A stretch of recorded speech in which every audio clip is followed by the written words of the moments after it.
Hi friends, ఈరోజు మీకు cake రెసిపీని చూపించబోతున్నాను. ఈ కేక్ బేకరీ స్టైల్లో ఉండదండి. మా చిన్నప్పుడు మా అమ్మ ఎక్కువగా చేసేది. ఇప్పుడైతే మా ఫ్రెండ్ చేస్తుంది. ఇది కూడా సంక్రాంతి టైంలోనే చేసింది. ఈ కేకులు అయితే చాలా టేస్టీగా ఉంటాయండి. ఇంకా చిన్నప్పుడు ఏంటంటే ఈ కేకుల్ని ఒక గిన్నెలో వేసి ఇసుకలో పెట్టి ఉడికించేవారనమాట. ఆ విధంగా కేకులు అయితే రెడీ అయ్యాయండి. చాలా టేస్టీగా ఉండేవి. ముందుగా అయితే ఒక 7 ఎగ్స్ అయితే తీసుకుంది.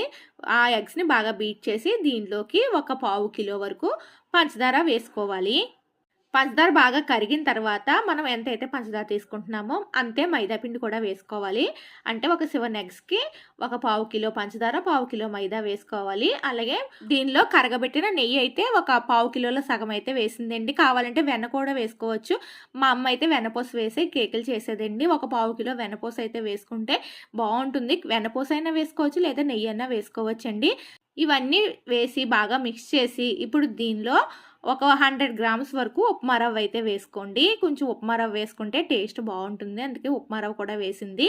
అలాగే చిటికెడు ఇలాచీ పౌడర్, అలాగే 1 టేబుల్ స్పూన్ వరకు బేకింగ్ సోడా కూడా వేసుకుని ఇదంతా బాగా మిక్స్ చేసుకోవాలి.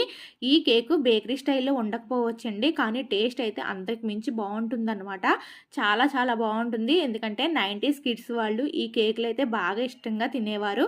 ఇప్పుడు బేకరీలు రావడం వల్ల ఈ కేక్ రెసిపీని అయితే అందరూ మర్చిపోతున్నారండి. బేకరీలో ఆర్డర్ పెట్టేసుకు తెచ్చుకు తింటున్నారు. కానీ ఈ విధంగా మనమే స్వయంగా చేసుకుని తింటే హెల్త్కి మంచిది కదా అని ఎవరో ఆలోచించట్లేదు. ఇప్పుడు ఈ కేకులు అయితే ఇంతకుముందు మా చిన్నప్పుడు అయితే ఇసుకలో పెట్టి గిన్నెలు ఉడికించేవారు. ఇప్పుడు ఏంటంటే మనం పొంగడాలు వేసుకునే కడాయిలు లాంటివి ఉంటున్నాయి కదండి, మనకి రౌండ్గా గిన్నెల్లాగా ఉంటాయి కదా, అందులో ఈ బ్యాటర్ని అయితే వేసేసుకోవాలి. వేసుకుని స్టవ్ని లో ఫ్లేమ్లో పెట్టుకుని పైన మూత పెట్టుకుని ఒక 15 మినిట్స్ ఉడికించుకుని తర్వాత ఒకసారి చెక్ చేసుకోవాలి.